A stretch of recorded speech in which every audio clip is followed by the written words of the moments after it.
En la entrada de este pueblo de Sabinosa hay un cartel de bienvenida a los visitantes y en el que se puede leer un bonito eslogan: raíz, artesanía y folclore. 3 palabras que definen lo que ha sido la razón de ser de este pueblo, al menos durante el último siglo. Ya desde principios de la década de los años 20 del siglo pasado, concretamente en el año 1922, hace ahora un siglo, una de las primeras maestras nacionales que tuvo destino en la escuela de este pueblo, doña Victoria Rubio Martínez, haciéndose eco del fervor folclórico que ella observaba en el pueblo de Sabinosa,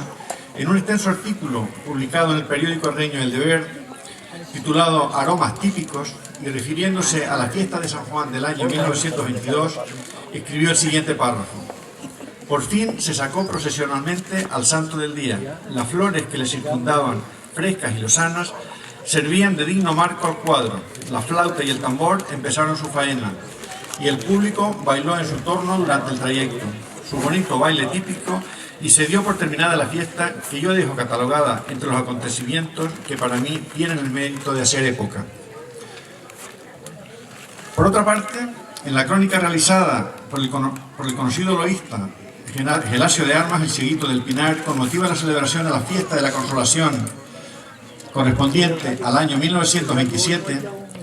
hacía referencia a la celebración del baile del tango en la Plaza de la Erita. En la crónica, el hecho quedó reflejado en los siguientes términos. De la fiesta puedo decirte que la función religiosa resultó solemne. El típico baile del tango por la tarde en la Erita y el baile por la noche en el casino resultaron muy concurridos y animados.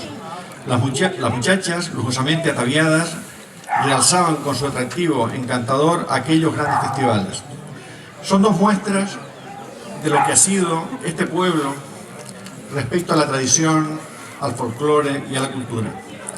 También, por aquellos años, finales de la década de los 20, eran años de gran esplendor del Pozo de Sabinosa o Pozo de la Salud, y muchas personas se desplazaban al lugar para darse los famosos baños. Entre ellos se encontraba un militar de alto rango, de ascendencia reña por parte de madre, don José Rodrigo Vallabriga y Brito, el cual quedó impresionado por la capacidad para recitar e improvisar estrofas relacionadas con el folclore y la tradición herreña por parte de una joven, Valentina Hernández, que por aquellos años prestaba sus servicios en el balneario. El interés mostrado por el militar, al que solía acompañar un amigo suyo, el guitarrista Carmelo Cabral, por los bailes y la cultura tradicional de la tierra de sus antecesores,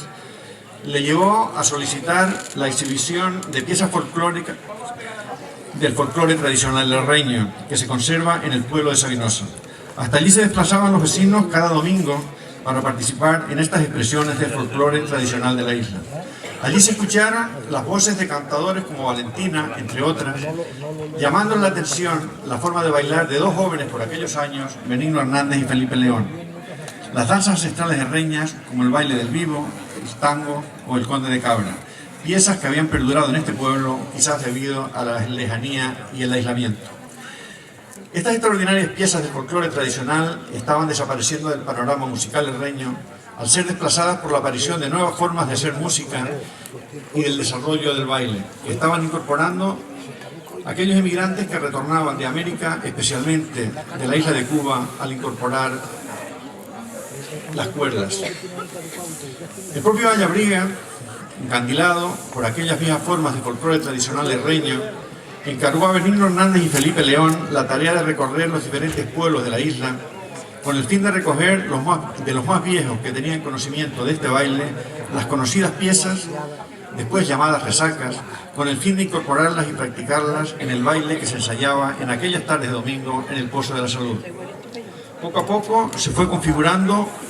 un completo y espectacular grupo de folcloristas que sería el germen de lo que más tarde sería el Grupo Folclórico de Sabinosa, que a lo largo de casi un siglo de existencia ha sabido mantener vivo y conservado las piezas ancestrales de nuestro folclore, convirtiéndolo en símbolo de este pueblo y de esta isla. En este tiempo, este grupo ha sabido mantener y trasladar de generación en generación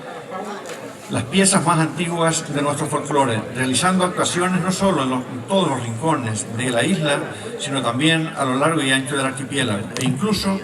más allá de las fronteras canarias, llegando también a Venezuela, donde ha llevado a numerosos herreños allí residentes los más puros sentimientos de la cultura tradicional herreña. La primera actuación pública de este grupo fue en el año 1932 en la Plaza Virrey de Manila de la Villa de Valverde, siempre bajo el mecenazgo y patrocinio del coronel José Rodrigo Vallabriga y Brito, el cual asimismo realizó las gestiones pertinentes para que el mes de junio de 1936 el grupo folclórico de Sabinosa realizara una memorable actuación en la Plaza de Toros de Santa Cruz de Tenerife. El grupo folclórico permaneció inactivo durante la Guerra Civil, reanudando su actividad a principios de la década de los 40, siendo tan alta la participación del pueblo en la actividad folclórica que se constituyeron dos grupos en el propio lugar, permaneciendo esta situación hasta los años 50, en que debido a la masiva emigración a Venezuela de los vecinos de este pueblo, dejó mermadas el número de personas que practicaban el folclore, constituyéndose entonces un solo grupo, que tras muchas peripecias ha perdurado hasta la actualidad. Pero no solo es el campo del folclore donde los vecinos de Sabinosa han sabido conservar tan importante patrimonio, sino que la lejanía y el aislamiento han permitido mantener hasta fechas recientes oficios tradicionales importantes que hemos tenido la oportunidad de visitar en el día de hoy. Oficios importantes para el desarrollo de la vida agrícola y pastoril de sus vecinos, tales como la cestería de mimbre, donde se fabricaban cestos, canastas, barquetas, cerones, etc., de uso en las labores diarias de los vecinos. O también la transformación y tejido de la lana de las ovejas con el fin de realizar diversos tejidos que eran utilizados tanto en las faenas agrícolas como en el uso doméstico o en el propio domicilio. Actividades estas que se han mantenido hasta fechas muy recientes. También este pueblo, alejado, disponía de los servicios necesarios para sus necesidades de subsistencia, desde las típicas tiendas, carpintería, que también funcionaba como central eléctrica para dar alumbrado nocturno a los vecinos del pueblo, etc. Quiero finalizar, para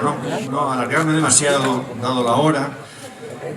señalando que en definitiva las circunstancias geográficas y personales han hecho que en este pueblo hayan perdurado y haya sido un auténtico protector de las costumbres, la cultura y las tradiciones que en otras partes de la isla, por diversas circunstancias, han desaparecido. Nada más y muchas gracias.